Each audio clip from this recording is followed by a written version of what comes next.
Chapter 2 ના મહત્વપૂર્ણ પ્રશ્નો ઉપર આપણે ચર્ચા કરશું, જેમાંથી સૌથી પહેલો પ્રશ્ન એ છે કે બે વીજભારના બનેલા તંત્રની સ્થિતિ ઉર્જાનું આપણે સૂત્ર મેળવવાનું છે.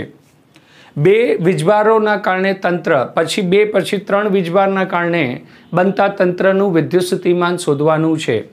આ પ્રશ્ન પરીક્ષામાં 2 માર્કનો આવી શકે છે કે બે વીજભારથી બનેલું તંત્ર. તો બે વીજભારથી બનેલું તંત્ર કેવી રીતે બનતું હશે, પહેલાં આપણે વિચારીએ કે માની લઈએ કે આ તમારી પાસે કોઈ યામ પદ્ધતિ છે. યામ પદ્ધતિમાં અત્યારના કોઈ પણ વીજભાર અવેલેબલ નથી, તો તમે કોઈ અનંત અંતરથી એક વીજભાર લાવશો Q1. તો અનંત અંતરથી પ્રથમ વીજભારને લાવવા માટે કરવું પડતું કાર્ય શૂન્ય થશે. અહીંયા આપણે માત્ર વીજભારના કારણે બનતા વિદ્યુત ક્ષેત્રના કારણે જે કાર્ય થાય છે તેની ચર્ચા કરી છે. અહીંયા ગુરુત્વીય બળ વિશે આપણે કોઈ પ્રકારની ચર્ચા કરતા નથી. માની લઈએ કે અવકાશમાં અનંત અંતરથી Q1 વીજભાર તમે આ બિંદુ સુધી લાવો છો, જેના માની લઈએ સ્થાન સદિશ તમારી પાસે આપ્યું છે R1 વેક્ટર. Isn't it? અનંત અંતરથી Q1 વીજભાર લાવશો તો આ Q1 વીજભાર લાવશો તો આ જગ્યાએ અત્યારના કોઈ પણ વિદ્યુત ક્ષેત્ર નથી.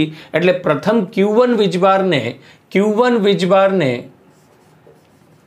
અનંતથી લાવવા માટે કરવું પડતું કાર્ય, એટલે આપણી પાસે W1 બરાબર શું થશે? શૂન્ય થશે. પરીક્ષામાં પ્રશ્નનો જવાબ કેવી રીતે લખવો, આ વિડીયો પછી તમને એ જવાબ પણ પોઈન્ટ ટુ પોઈન્ટ સમજાવવામાં આવશે. સર્વપ્રથમ એક યામ પદ્ધતિમાં અનંત અંતરથી W1 ને તમે R1 સુધી લાવ્યા ત્યારે કરવું પડતું કાર્ય કેટલું થાય છે? શૂન્ય. આ Q1 ચાર્જથી P અંતર પર કોઈ બિંદુનું વિદ્યુત સ્થિતિમાન આપણે વિચારીએ તો VP1 બિંદુ P પર 1 ના કારણે થતું વિદ્યુત સ્થિતિમાન KQ1 અપોન તેમની વચ્ચેનું અંતર RP1. માની લઈએ કે આ બે વચ્ચેનું અંતર RP1 છે, જેને તમે લખી શકો છો 1/4πε0 Q1 અપોન RP1. હવે અત્યારના આપણે અનંત અંતર ઉપર તમે વિદ્યુત સ્થિતિમાન કોઈ વીજભારને અનંત અંતરથી લાવતા હોવ, અનંત અંતર પર વિદ્યુત સ્થિતિમાન શૂન્ય હોય, V ઇન્ફાઇનાઇટ શૂન્ય હોય. તો અનંત અંતરથી જ્યારે એક Q2 વીજભારને તમે વિદ્યુત ક્ષેત્રની અંદર લાવશો તો Q1ના કારણે જે વિદ્યુત ક્ષેત્ર બનશે એની વિરુદ્ધ તમને ક્ષેત્રની વિરુદ્ધ કાર્ય કરવું પડશે. એ કાર્ય આ બે વીજભારના બનતા તંત્રની અંદર સ્થિતિ ઉર્જાના રૂપમાં સંગ્રહ પામશે. તો અત્યારના આપણે હાલ ઘડી Q2 ક્યાં પડ્યું છે? અનંત અંતર ક્યાં કહેવાય? આની Q1ના કારણે જે વિદ્યુત ક્ષેત્ર શૂન્ય બનતું હોય એના બહારનો વિસ્તાર વર્તમાન પરિસ્થિતિમાં આપણા માટે શું કહેવાશે? અનંત અંતર ઉપર એક Q2 વીજભાર છે, તેને Q1ના વિદ્યુત ક્ષેત્રમાં તમે અંદર સુધી લાવશો. ક્યાં સુધી લાવ્યા? માની લઈએ કે આ બિંદુ સુધી Q2 લાયા, જેનું સ્થાન સદિશ તમારા માટે કેટલું છે? R2. તો બે વીજભાર વચ્ચેનું અંતર કેટલું થઈ જશે? R21 vector. તો જ્યારે Q2 વીજભારને અનંતથી બિંદુ 2 સુધી અથવા બિંદુ 2 સુધી લાવવા માટે કરવું પડતું જે કાર્ય છે એ કાર્ય બંને વીજભારના તંત્રમાં સ્થિતિ ઉર્જાના રૂપમાં સંગ્રહ પામશે. કેવી રીતે? જ્યારે તમે ખ્યાલ હોય છે 11મા ધોરણમાં ભણ્યું છે કે સ્પ્રિંગને ખેંચવા માટે કરવું પડતું કાર્ય એ સ્પ્રિંગની અંદર સ્થિતિ ઉર્જાના રૂપમાં સંગ્રહ પામે છે, ½kx². એ જ પ્રમાણે જ્યારે આને અનંતથી આ બિંદુ સુધી લાવશો તો કરવું પડતું કાર્ય આની અંદર સંગ્રહ પામશે. કયા સ્વરૂપમાં સંગ્રહ પામશે? સ્થિતિ ઉર્જાના સ્વરૂપમાં સંગ્રહ પામશે. તો આપણે W1 શૂન્ય છે, W2 તમારા માટે કેટલું થઈ જશે? W2 તમે કેટલા વીજભારને લઈને ચાલીને આવ્યા છો? તો તમે ચાલીને આવ્યા છો Q2 વીજભારને.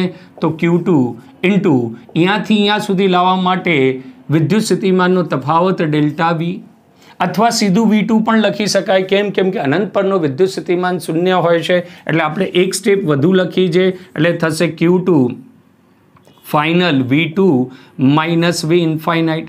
તમને ખ્યાલ છે વી ઇન્ફાઇનાઇટ શૂન્ય થાય છે એટલે સીબીએસઈ એનસીઆરટીની ટેક્સ્ટબુકમાં Q2 ઇન્ટુ V2 આ સ્ટેપ ડાયરેક્ટ લખી છે. જ્યારે આપણે સમજૂતી માટે લખ્યું છે કે કરવું પડતું કાર્ય Q2 ઇન્ટુ W2. Q2 કયું છે? જે વીજભારને તમે ચલાવો છો. W ડેલ્ટ V એટલે શું થશે? ડેલ્ટ V એટલે પ્રારંભિક અને અંતિમ વચ્ચેનો વિદ્યુત સ્થિતિમાન ફાઇનલ માઇનસ ઇનિશિયલ એટલે થશે V2. V2 પરનો વિદ્યુત સ્થિતિમાન કેટલો થાય? W2 ઇઝ ઇક્વલ્સ ટુ કેટલું થશે? Q2. વિદ્યુત સ્થિતિમાન થશે V2 is equals to 1/4 pi epsilon 0. કેના કારણે વિદ્યુત ક્ષેત્ર બને છે? Q1 ના કારણે બને છે. બંને વીજભાર વચ્ચેનું અંતર કેટલું છે? R21. એટલે કરવું પડતું કાર્ય W2 ઇઝ ઇક્વલ્સ ટુ કેટલું થઈ જશે? Q1 Q2 અપોન 4 પાય એપ્સિલોન 0 R21. આ કરવું પડતું કાર્ય છે. તો જ્યારે કુલ કરવું પડતું કાર્ય W ટોટલ કેટલું થશે? તો જ્યારે તમે વીજભાર પ્રથમ લાવ્યા એનું કરવું પડતું કાર્ય W1 જે તમારા માટે શૂન્ય છે. પછી તમે વીજભાર Q2 લાવ્યા અનંતથી આના વિદ્યુતીય ક્ષેત્રમાં Q1ના વિદ્યુતીય ક્ષેત્રમાં, તો એને દ્વારા કરવું પડતું કાર્ય કેટલું થશે? W2. બંનેનો સરવાળો કરશો 0 વત્તા આ એટલે તમારું W કરવું પડતું કાર્ય કુલ ટોટલ કાર્ય કેટલું થઈ જશે? Q1 Q2 અપોન 4 પાય એપ્સિલોન 0 R21. કરવું પડતું કાર્ય બરાબર સંગ્રહ પામતી ઉર્જા Q1 Q2 અપોન 4 પાય એપ્સિલોન 0 R21 થાય છે. એટલે બે વીજભારના બનતા તંત્રના કારણે સંગ્રહ પામતી સ્થિતિ ઉર્જા Q1 Q2 અપોન એના વચ્ચેના અંતર પર આધારિત છે. તમે કયો માર્ગ લઈને આવ્યા છો, તમે Q2ને કયા માર્ગથી લાવ્યા છો એના પર આધારિત નથી. કેમ આધારિત નથી? કેમ કે વિદ્યુતીય ક્ષેત્ર ગુરુત્વાકર્ષણના ક્ષેત્રની જેમ સંરક્ષિત ક્ષેત્ર છે અને સંરક્ષિત ક્ષેત્રમાં કરવું પડતું કાર્ય માત્ર ને માત્ર પ્રારંભિક અને અંતિમ અવસ્થા પર નિર્ભર કરે છે. એટલે Q2 વીજભારને તમે ગમે તે માર્ગથી લાયા હશો એનું પ્રારંભિક અવસ્થા અનંત હતી અને અંતિમ અવસ્થા બિંદુ 2 હતી. તો હવે જે તંત્ર બન્યું વિદ્યુત સ્થિતિમાનનું કે એક વીજભાર Q1 બીજો વીજભાર Q2 અમને તેમની વચ્ચેનું અંતર R21 હોય તો આ બે વીજભારના કારણે બનતા તંત્રની સ્થિતિજ ઉર્જા U is equals to Q1 Q2 upon 4 pi epsilon 0 R21 થાય છે. હવે વિદ્યાર્થી મિત્રો, જ્યારે આ જ પ્રશ્ન તમને પરીક્ષામાં આવે તો એ તમે કેવી રીતે લખશો, કેવી વાક્ય રચના લખશો એ જવાબ સાથે હવે તમને જવાબને આપણે એક્સપ્લેન કરીને પરીક્ષામાં કેવી રીતે લખવાનું તે આપણે જોશું. હા વિદ્યાર્થી મિત્રો, હવે આપણે જોશું કે આ પ્રશ્ન પરીક્ષામાં કેવી રીતે પૂછાય છે અને કેવી રીતે લગાય છે. બે વિદ્યુતભારના તંત્રની સ્થિતિ ઉર્જાનું સૂત્ર મેળવો. પરીક્ષામાં આ પ્રશ્ન 2 માર્કનો આવી શકે છે. તો આપણે જેમ બોર્ડ ઉપર સમજ્યું હતું કે ધારો કે શરૂઆતમાં Q1 અને Q2 બે વિદ્યુતભારો અનંત અંતરે છે. તેમાંના Q1 વીજભારને ઉદ્ગમ બિંદુની સાપેક્ષ R1 અંતરે લાવવા માટે કરવું પડતું કાર્ય 0 છે. જે આપણે બોર્ડ ઉપર સમજ્યું હતું આવી રીતે કે અનંત અંતરથી તમે Q1 વીજભારને લાયા હતા, તો જેનું સ્થાન સદિશ તમારી પાસે હતું R1 વેક્ટર, જે અહીંયા દર્શાવવામાં આવ્યું છે. તેના દ્વારા લાવવામાં આવતું કરવું પડતું કાર્ય કેટલું થાય છે? W બરાબર 0 થાય છે. કારણ કે ગતિની વિરુદ્ધ દિશામાં કરવું પડતું કાર્ય બાહ્ય ક્ષેત્ર હાજર નથી, કોઈ પણ પ્રકારનું વિદ્યુત ક્ષેત્ર નથી, તેને કારણે કરવું પડતું કાર્ય 0 થાય છે.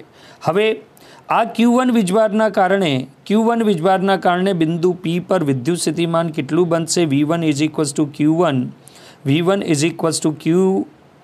Is equals to KQ1 upon R1P, જેનો અહીંયા કોઈ અર્થ નથી પણ આપણે મેનેજ કરીને બતાવવું પડે. જ્યાં RP અવકાશમાં કોઈ બિંદુ Pનું Q સ્થાનથી અંતર છે, એટલે અવકાશમાં આપણે કોઈ બિંદુ P લીધું, આ બે વચ્ચેનું અંતર R1P થશે. તો આ બિંદુ પર ઉદ્ભવતું વિદ્યુત સ્થિતિમાન V is equals to KQ1 upon R1P થાય છે. હવે આપણે શું કરશું વિદ્યાર્થી મિત્રો? અનંતથી એક વીજભારને અનંતથી અનંત અંતર પરથી એક વીજભાર Q2 ને વિદ્યુત ક્ષેત્રની વિરુદ્ધ લાવવા માટે કરવું પડતું કાર્ય શોધવાનું છે, જે નીચે સઅક્ષર લખવામાં આવ્યું છે. પરીક્ષામાં પણ તમને આ જ પ્રમાણે લખવાનું રહેશે. Q1 વીજભારના વિદ્યુત ક્ષેત્ર અનંત અંતરથી Q2 વીજભારને R2 અંતર લાવવા આવેલા બિંદુએ લાવવા માટે બાહ્ય કાર્ય કરવું પડશે. અને એ કાર્ય કેટલું થાય છે આપણે ભણ્યું હતું. W = Q × ΔV. આપણે બોર્ડ ઉપર 2 સ્ટેપ વધુ કરી હતી, અહીંયા એને સ્ટેપ ડાયરેક્ટ કરી છે. W2 = Q2 × V1. V1નું મૂલ્ય ઉપરથી રાખ્યું. V કેટલું થાય KQ/R. તો V ચાલવામાં આવતો વીજભાર Q2 અને વિદ્યુત ક્ષેત્રનું મૂલ્ય થશે કે Q1/R12. બંનેનો ગુણાકાર કરશું એટલે તમારી પાસે W2 આવી જશે. તો સ્થિત વિદ્યુત બળ સંરક્ષી બળ હોવાથી આ કાર્યતંત્રની સ્થિતિ ઉર્જાના રૂપમાં સંગ્રહ પામે છે. ગુરુત્વીય ક્ષેત્રની જેમ વિદ્યુતીય ક્ષેત્ર પણ સંરક્ષી ક્ષેત્ર હશે અને સંરક્ષી ક્ષેત્રમાં લાગતા બળને સંરક્ષી બળ કહેશું. તો બે વિદ્યુત ભાર Q1 અને Q2 ને બનતી તંત્રની સ્થિતિ ઉર્જા W1 + W2. W1 તો તમે જોયું તો 0 છે. W1નું મૂલ્ય મૂક્યું એટલે આપણી પાસે તંત્ર દ્વારા સંગ્રહ પામતી ઉર્જા આવી ગઈ. ખાસ નોંધ કરજો કે બે તંત્ર દ્વારા બનતા વિદ્યુત ભારની સ્થિતિ ઉર્જા U = K. એક વીજભાર Q1 બીજો વીજભાર Q2/R12 થાય છે. બે વિદ્યુત ભારોના તંત્રની સ્થિતિ ઉર્જા તેમના ગુણાકારના સમપ્રમાણમાં એટલે U ચલે છે Q1 Q2. આ લખવું પડે જેથી આપણે વધુ માર્ક અને સારા માર્ક મળી શકે. તેમની વચ્ચેના અંતરના વ્યસ્ત પ્રમાણમાં U ચલે છે 1/R. પછી પ્રથમ વીજભારને લાવીએ પછી Q1 ને લાવતા સ્થિતિ ઉર્જા સમીકરણ જેટલું જ મળે છે. વ્યાપક રીતે તમે લખી શકો કે આપણે જોયું હતું કે વિદ્યુતભાર ગમે તે રીતે પોતાના નિશ્ચિત સ્થાન પર લાવવામાં આવે તો સ્થિતિ ઉર્જાનું સૂત્ર બદલાતું નથી, કારણ કે વિદ્યુતીય બળ સંરક્ષી બળ છે અને સંરક્ષી બળમાં થતું કાર્ય માર્ગ પર આધારિત નથી. તો વિદ્યાર્થી મિત્રો, પરીક્ષામાં આટલું તમને લખવાથી 2 માર્ક પૂર્ણરૂપે મળી શકે છે. જેથી તમે એક વખત પાછું આપણે જોઈ લઈએ કે આપને પ્રશ્નનો જવાબ કયા પ્રમાણે લખવાનો રહેશે.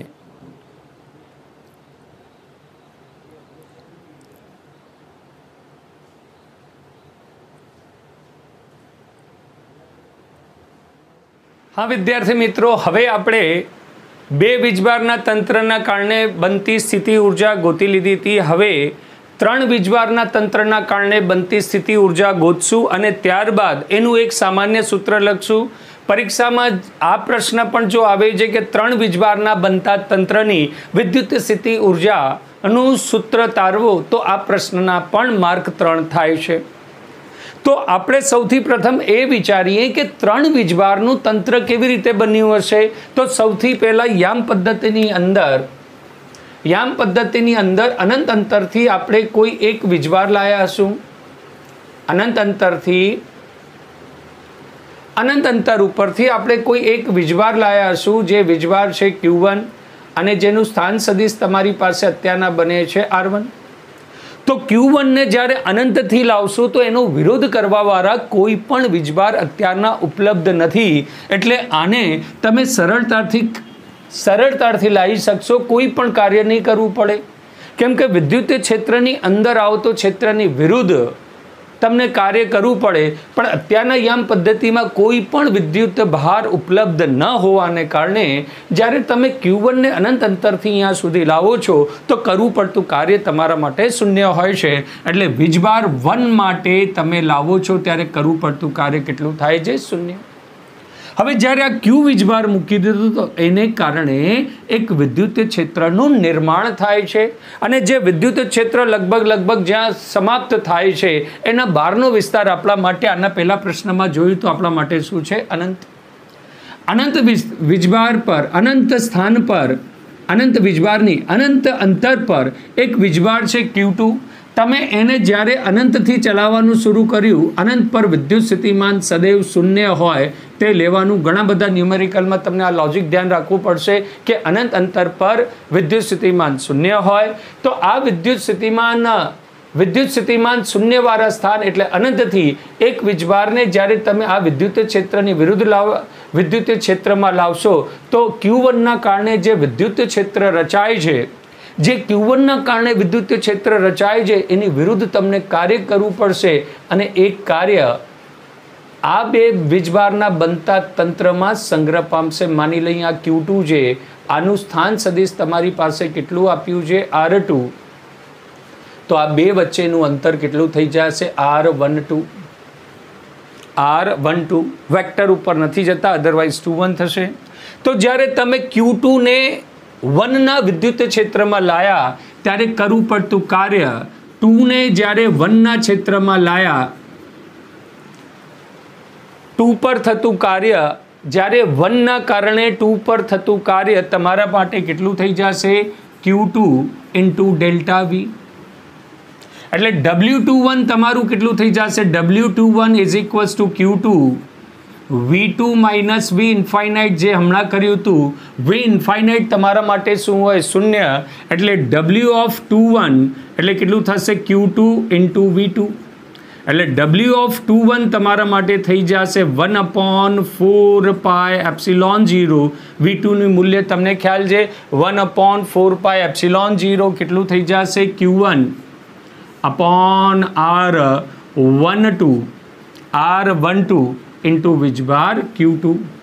આ તમારા માટે જ્યારે બીજા વીજભારને તમે પહેલા વીજભારની નજીક લાવશો ત્યારે કરવું પડતું કાર્ય.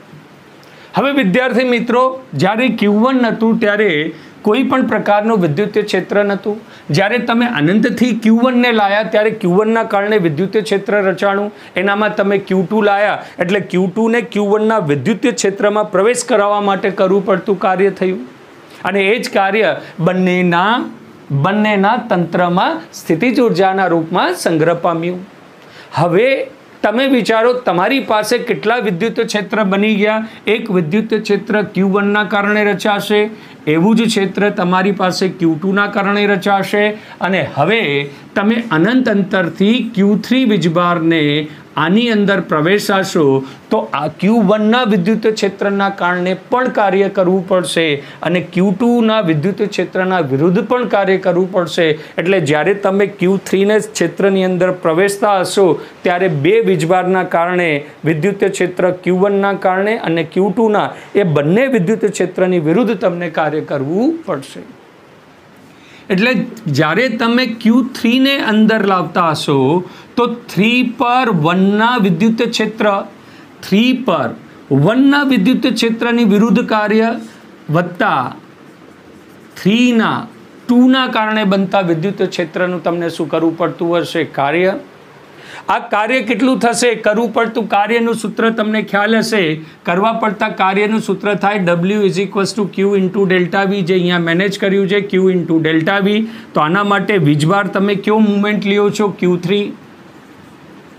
વિદ્યુત સ્થિતિમાન કેટલું થશે? 3 માઇનસ V ઇન્ફાઇનાઇટ.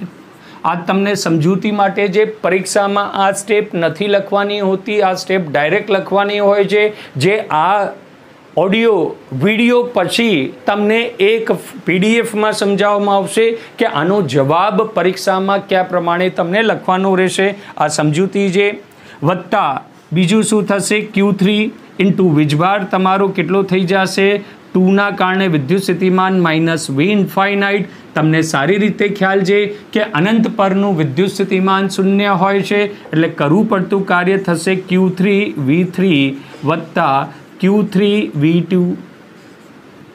એટલે V3નું ડાયરેક્ટ સૂત્ર લખીએ તો પહેલાં હું આ સૂત્ર લખું છું. શું થશે? Q2 Q3 અપોન 4 પાય એપ્સિલોન 0 R(2)3 વત્તા આનું લખું છું તો શું થઈ જશે? Q2 આ 3 છે, આ વીજભાર 2 છે અને આ 3ના કારણે 1 પર થશે તો આ વીજભાર 1 થશે બેટા, 1 3 અને આ થઈ જશે 1 ઇન્ટુ 2. તો આ અંતર પણ તમારું થઈ જશે 1 3 1 અને માની લઈએ કે 3 વીજભાર અહીંયા મૂક્યો છે તો આ બે વચ્ચેનું અંતર કેટલું થઈ જશે? R(1)3 અને આની વચ્ચેનું અંતર થઈ જશે R(2)3. તો 3 વીજભારના 2ના કારણે લાગતું અથવા આ થઈ ગયું 1 વીજભાર પર 3ના કારણે લાગતું વિદ્યુત સ્થિતિમાન, તો 1/4πε0 1/r3 અને આ થઈ જશે 4πε0 r ઓફ 1 3 અને આ થશે 2 3, 2ના કારણે 3 પર લાગતું 2 3, 1ના કારણે 3 પર લાગતું વિદ્યુત સ્થિતિમાન અને 2ના કારણે 3 પર લાગતું વિદ્યુત સ્થિતિમાન.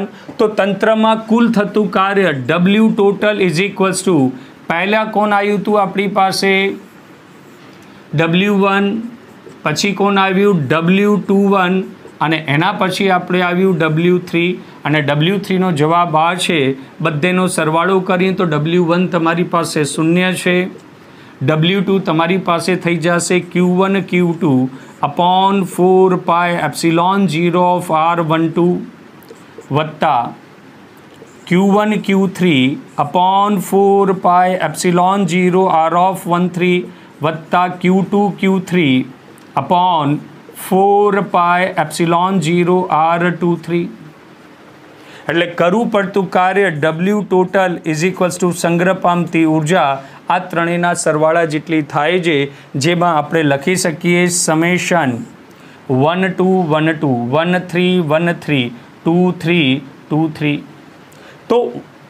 તો સમેશન કેનું થઈ જશે Q of I Q of J upon R of RJ, I is equals to 1 to I is equals to J, I not equals to J upon into K લખી શકો છો. આ તમારા પાસે તંત્રની બનતી સ્થિતિ ઉર્જા થઈ જશે. I અને J કોઈ દાડો ઇક્વલ નહીં હોય, અહીંયા 2 2 3 3 4 4 5 5 એવું કશું નહીં હોય. એટલે 3 વીજભારના જે તંત્ર બનશે, જે 3 વીજભારનું તંત્ર બનશે એ તંત્રના કારણે સંગ્રહ પામતી ઉર્જા, જ્યારે તમે પહેલો વીજભાર લાયા ત્યારે કોઈનો વિરોધ ન થયું, જ્યારે બીજો વીજભાર લાયા તો Q1ના ક્ષેત્રની અંદર તમે પ્રવેશ્યા એટલે એક વખત કાર્ય થયું. હવે Q2ને તમે મૂકી દીધું એટલે તમારી પાસે વિદ્યુત ક્ષેત્ર કેટલા થયા? 2ના. ક્યાં ક્યાં? એક તો Q1 અને બીજું Q2. જ્યારે તમે Q3ને અંદર લાયા, વિદ્યુત ક્ષેત્રની અંદર લાયા, ત્યારે Q1ના ક્ષેત્રની વિરુદ્ધ થતું કાર્ય 3 ઓફ 1 અને Q2ના ક્ષેત્રની વિરુદ્ધ થતું કાર્ય Q ઓફ 3 2, એમ ટોટલ કાર્ય 1 2 3 થશે. 3ને W3 અને W3માં ટોટલ તમારા બે પદ છે U31 અને W32, W31 અને W32. તો 3 તંત્રનું જ્યારે કાર્ય બનશે તેમાં સંગ્રહ પામતી ઉર્જા આ ત્રણેયનો સરવાળો હશે અને ત્યારબાદ આપણે એક જનરલ પદ લખ્યું. હવે આ જ પ્રશ્ન પરીક્ષામાં કેવી વાક્ય રચનાની સાથે લખવાની, આ તમને વિડીયોમાં તમને સર્વપ્રથમ એક લોજિક બતાવ્યું કે વિચારસરણી શું હોય છે, શું વિચારીને પ્રશ્ન ચાલે છે અને એની સમજૂતી. પણ પરીક્ષામાં નંબર લેવા માટે આ પ્રશ્નનો જવાબ કેવી રીતે લખવાનો એ આપણે આના પછીના PDF વ્યૂમાં આપણે જોઈએ છીએ.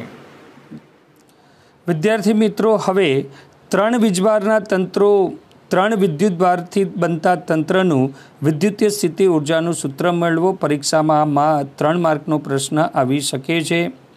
ઓકે, તો આપણે જોયું હતું કે જ્યારે ધારો કે Q1 Q2 Q3 વિદ્યુતભારોને અનંત અંતરથી અનુક્રમે R1 R2 અને R3 અંતરે લાવવા માટે આવેલા બિંદુએ અનુક્રમે P1 P2 P3 પર લાવવામાં આવે છે. માની લઈએ કે સર્વપ્રથમ એક અનંતથી વીજભાર લાયા, અનંતથી કોઈ વીજભાર લાયા જેને Q1 ઉપર મૂક્યો, પછી અનંત પરથી એક બીજો વીજભાર Q2 લાવ્યા, તેને અહીંયા મૂક્યો, બિંદુનું નામ P2, અને પછી અનંત પરથી એક તમે ત્રીજો વીજભાર લાયા Q3, એને તમે અહીંયા મૂક્યું. ઓકે, અનંત અંતરથી લાયા, અનંત અંતર જ્યાં કોઈ પણ પ્રકારનું વિદ્યુત સ્થિતિમાન કામ ન કરતું હોય તેને અનંત અંતર કહેવાય.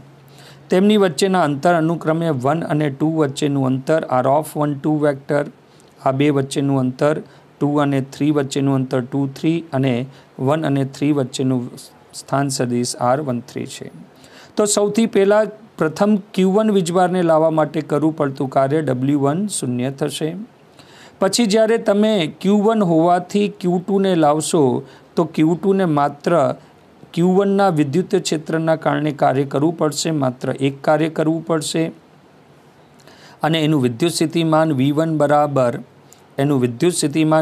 બરાબર K આના કારણે બને છે એટલે V1 K Q1 R12 થશે.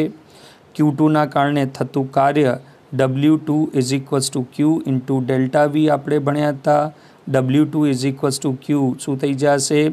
V2 minus V infinite. આ સ્ટેપ આનામાં લખી નથી, આનામાં ડાયરેક્ટ થર્ડ સ્ટેપ લખી છે. W2 = Q into W2. V1 into Q2, V1નું મૂલ્ય મૂકી દીધું એટલે આપણી પાસે W2 આવી ગયું. હવે આપણે તંત્રમાં ત્રીજા વીજભારને લાવશું, તો ત્રીજા વીજભારને લાવવા માટે Q1 અને Q2ના વિદ્યુતભારના લીધે P3 પરનું વિદ્યુત સ્થિતિમાન 1ના કારણે અને 2ના કારણે, એટલે આપણી પાસે કુલ કાર્ય થઈ જશે Q1 Q2 Q3 કોમન લીધું આ પ્રમાણે બનશે. એટલે તંત્રની કુલ સ્થિતિ ઉર્જા, આનામાંથી Q3 કોમન લીધું, તંત્રની કુલ સ્થિતિ ઉર્જા Q1 પ્લસ Q2 અને વિધન કુલ સ્થિતિ ઉર્જા U1 બરાબર W1 plus W2 plus W3 અને સંરક્ષી બળના કારણે કરવું પડતું કાર્ય બરાબર સંગ્રહ પામતી ઉર્જા. બધા એની વેલ્યુ આપણે ખ્યાલ છે. W1 W2 W3 W1 તમારી પાસે 0 છે, W1 0 છે, W2 અને આ તમારી વેલ્યુ છે W3ની. સરવાળો કરી કોમન લેશું તો આ પ્રમાણે ચિહ્ન આવશે. નીચેની વાત ખાસ ધ્યાન રાખજો, જો Q1 Q2નો ગુણાકાર ધનથી મોટો હોય તો સ્થિતિ ઉર્જા ધન મળે છે અને Q1 Q2નો ગુણાકાર માઇનસ હોય અર્થાત શૂન્યથી નાનો હોય તો તેની સ્થિતિ ઉર્જા ઋણ મળે છે. તો 3 વીજભાર અથવા ગમે એટલા વીજભારના બનતા તંત્રના કારણે બનતી સ્થિતિ ઉર્જાનું સૂત્ર આપણે તારવ્યું. પરીક્ષા પ્રમાણે આપ નોટ કરી શકો છો કે આપણે કયા પ્રમાણે લખવાનું રહેશે.